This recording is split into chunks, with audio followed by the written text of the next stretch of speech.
मध्य प्रदेश राज्यसभा चुनाव में कांग्रेस उम्मीदवार मीनाक्षी नटराजन का नामांकन रद्द होने के बाद सियासी घमासान और तेज हो गया है।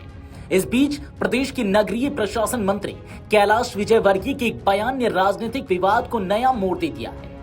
आपको बता दें कि जब से ये नामांकन रद्द हुआ है, तमाम सवाल सियासी गलियारों में घूमने लगे हैं कि आखिर ये नामांकन रद्द हुआ क्यों, और वो जो कागज है जो पूरे विवाद का कारण बना है, वो आखिर भारतीय जनता पार्टी तक कैसे पहुंचा। दरअसल विजयवर्गीय ने दावा किया कि मीनाक्षी नटराजन के नामांकन पत्र में कथित त्रुटियों और लंबित मामलों से जुड़ी जानकारी भाजपा को तेलंगाना से मिली थी, जहां कांग्रेस की सरकार है। उन्होंने इस घटनाक्रम को कांग्रेस के भीतर चल रही अंदरूनी खींचतान का संकेत भी बताया है। कैलाश विजयवर्गीय ने कहा, हमें तेलंगाना से दस्तावेज मिले हैं, वहां कांग्रेस की सरकार है। ऐसे में यह मानना मुश्किल नहीं है कि कांग्रेस के लोगों ने ही हमें यह जानकारी उपलब्ध कराई होगी। इससे कांग्रेस की आंतरिक स्थिति का अंदाजा लगाया जा सकता है। उनके इस बयान को कांग्रेस के भीतर गुटबाजी और असंतोष की ओर इशारा माना जा रहा है। जरा सुनिए उन्होंने आखिर क्या कुछ कहा। जिसमें इनका एफिडेविट कोर्ट में गया, यहाँ पर भी गलत जानकारी दी उन्होंने, और इसलिए न्याय की जीत हुई है। हमारे कार्यकर्ता श्री महेश केवट जी को आशीर्वाद मिला है, और मुझे लगता है जैसा उन्होंने कहा ना, वो रहते भी रामलला के बिल्कुल पास, तो रामलला का आशीर्वाद ही है उनको। मैं इतना आपको जरूर कहूँगा कि भारतीय जनता पार्टी लोकतंत्र पर विश्वास रखती है।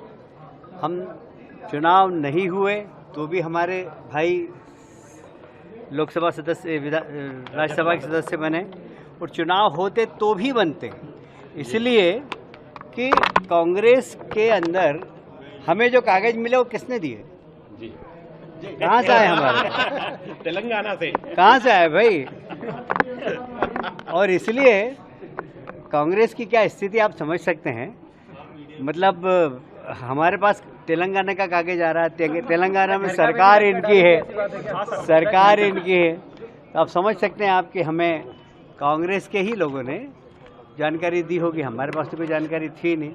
तो कांग्रेस की ये स्थिति है, ये भले ही बेंगलोर ले जाएं या लंदन ले जाएं, चुनाव हम जीतते, क्योंकि सभी देश की जनता को मोदी जी पे विश्वास, मोदी जी के काम पे विश्वास, मोदी जी के विकास पे विश्वास।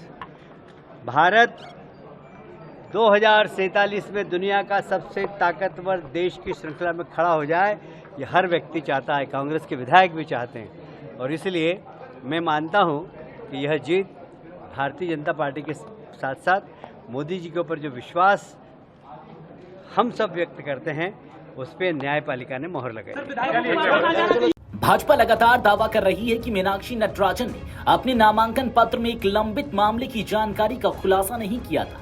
भाजपा की ओर से रिटर्निंग अफसर के समक्ष इसी आधार पर आपत्ति दर्ज कराई गई थी। पार्टी का कहना है कि उम्मीदवारों के लिए अपने खिलाफ लंबित मामलों की जानकारी देना कानूनी रूप से अनिवार्य है, और इसी कारण नामांकन निरस्त किया गया। विजयवर्गीय ने कहा कि भाजपा ने केवल उपलब्ध दस्तावेजों और तथ्यों के आधार पर आपत्ति दर्ज कराई थी। उन्होंने इसे लोकतांत्रिक प्रक्रिया और चुनावी पारदर्शिता से जुड़ा हुआ मामला भी बताया। साथ ही उन्होंने कांग्रेस पर निशाना साधते हुए कहा कि पार्टी अपने ही नेताओं के बीच समन्वय बनाए रखने में असफल साबित हो रही है। अब आपको बता दें कि मीनाक्षी नटराजन का नामांकन रद्द होने के बाद राज्यसभा चुनाव का पूरा गणित बदल गया है। अब भाजपा के 3 उम्मीदवारों के निर्विरोध निर्वाचित होने की संभावना काफी मजबूत हो गई है। ऐसे में कैलाश विजयवर्गीय का यह बयान केवल नामांकन विवाद तक सीमित नहीं है, बल्कि कांग्रेस की अंदरूनी राजनीति को लेकर भी नई बहस छिड़ रहा है। वीडियो डेस्क अमरउजाला.com। अगर आप ये वीडियो YouTube पर देख रहे हैं तो हमारे चैनल को सब्सक्राइब कर बेल आइकन दबाएं, और Facebook पर देख रहे हैं तो हमारे पेज को लाइक करें।